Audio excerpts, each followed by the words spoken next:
भारत के पश्चिम में पहाड़ों और मैदानों के बीच एक छोटा सा गांव था, आनंदपुर। गांव बहुत बड़ा नहीं था, लेकिन वहां के लोग सरल और मेहनती थे। इसी गांव में एक लड़का रहता था, आरव।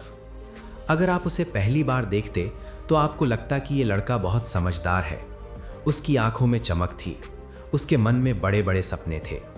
वो अक्सर अपने दोस्तों से कहा करता था, एक दिन मैं बहुत बड़ा आदमी बनूंगा, लोग मेरा नाम जानेंगे और मैं अपनी जिंदगी में कुछ बड़ा करके दिखाऊंगा। लेकिन एक अजीब बात थी, आरव सपने तो बहुत बड़े देखता था, लेकिन वो समय की कीमत बिल्कुल नहीं समझता था। सुबह देर तक सोना, जरूरी कामों को टाल देना और हर काम के लिए यही कहना, अभी तो बहुत समय है, कल कर लूंगा। धीरे धीरे यही आदत उसकी जिंदगी का हिस्सा बन गई। दिन गुजरते गए, महीने गुजरते गए, लेकिन उसकी जिंदगी में कोई खास बदलाव नहीं आया। रात को जब पूरा गांव सो जाता और आसमान में तारे चमकने लगते, तब कभी कभी आरव छत पर बैठकर सोचता, मेरे पास इतने सपने हैं, फिर भी मैं आगे क्यों नहीं बढ़ पा रहा। लेकिन फिर वो खुद को यही कहकर समझा देता, अभी तो पूरी जिंदगी बाकी है। एक दिन गांव में खबर फैली, पास के जंगल में एक महान संत ठहरे हुए हैं। लोग कहते थे कि वो संत लोगों को जीवन की गहरी सच्चाइयां समझाते हैं।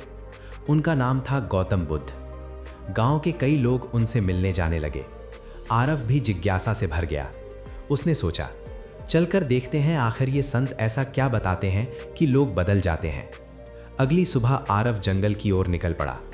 कुछ देर चलने के बाद वो एक बड़े पेड़ के पास पहुंचा। वहां का दृश्य बहुत शांत था। पेड़ के नीचे गौतम बुद्ध बैठे थे। उनका चेहरा इतना शांत था जैसे गहरी झील का स्थिर पानी। उनके आसपास कुछ लोग बैठे थे और बड़े ध्यान से उनकी बातें सुन रहे थे। आरव धीरे से उनके पास बैठ गया। कुछ देर बाद उसने पूछा, भगवान, मेरे पास बहुत सपने हैं, लेकिन मेरी जिंदगी आगे क्यों नहीं बढ़ रही। गौतम बुद्ध ने उसकी ओर देखा और हल्के से मुस्कुराए। फिर उन्होंने जमीन से एक मुट्ठी रेत उठाई। उन्होंने वो रेत आरव के हाथ में रखते हुए कहा, इसे कसकर पकड़ो। आरव ने रेत को कसकर पकड़ लिया, लेकिन धीरे धीरे रेत उसकी उंगलियों के बीच से गिरने लगी। कुछ ही क्षणों में उसकी हथेली खाली हो गई। तब गौतम बुद्ध ने पूछा, क्या तुम इस रेत को वापस पकड़ सकते हो। आरव ने सिर हिलाकर कहा, नहीं भगवान। तब बुद्ध बोले, समय भी बिल्कुल ऐसा ही होता है। उन्होंने आगे कहा, हर पल तुम्हारे हाथ से इसी रेत की तरह फिसलता रहता है, और एक बार जो समय चला गया वो कभी वापस नहीं आता। आरव अब पूरी तरह शांत होकर सुन रहा था। बुद्ध ने आगे कहा, समस्या ये नहीं है कि लोगों के पास सपने नहीं होते, समस्या ये है कि लोग समय को हल्के में लेते हैं। जो इंसान समय को बर्बाद करता है, धीरे धीरे समय उसकी जिंदगी को बर्बाद कर देता है। ये शब्द आरव के दिल के बहुत गहरे तक उतर गए। उसे पहली बार महसूस हुआ कि उसकी असली समस्या सपनों की कमी नहीं थी, समस्या थी समय को हल्के में लेना। उस दिन के बाद आरव ने अपने जीवन में एक छोटा सा नियम बना लिया। हर सुबह वो खुद से एक सवाल पूछता, अगर आज का दिन मेरी जिंदगी का सबसे कीमती दिन हो तो क्या मैं इसे ऐसे ही बर्बाद करूंगा। धीरे धीरे उसकी आदतें बदलने लगी। अब वो सुबह जल्दी उठने लगा, जरूरी कामों को टालने के बजाय तुरंत करने लगा। समय बीतता गया और वही आरव जो कभी हर काम को कल पर टाल लेता था, अब गांव के सबसे मेहनती और समझदार लोगों में गिना जाने लगा। लोग उसके अंदर आए इस बदलाव को देखकर हैरान थे। एक दिन वो फिर से गौतम बुद्ध के पास गया। उसने उनके सामने सिर झुकाकर कहा, भगवान, अब मुझे समझ में आ गया है। बुद्ध ने पूछा, क्या समझे। आरव बोला, मनुष्य इसलिए पीछे नहीं रह जाता क्योंकि उसके पास सपने नहीं होते, वो इसलिए पीछे रह जाता है क्योंकि वो समय की कीमत नहीं समझता।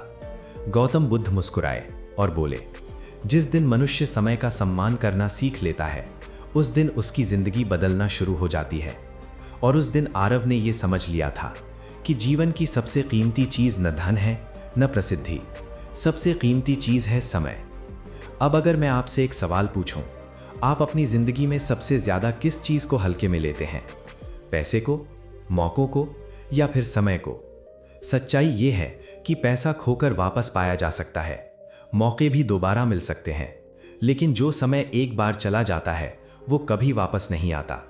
इसलिए अगर इस कहानी से आप एक बात सीख सकते हैं तो वो ये है, आज का दिन ही आपकी जिंदगी का सबसे कीमती दिन है। इसे ऐसे मत बिताइए जैसे आपके पास अनंत समय हो, क्योंकि जो इंसान समय की कद्र करना सीख लेता है वही इंसान अपने सपनों को सच करने की दिशा में सबसे तेज आगे बढ़ता है।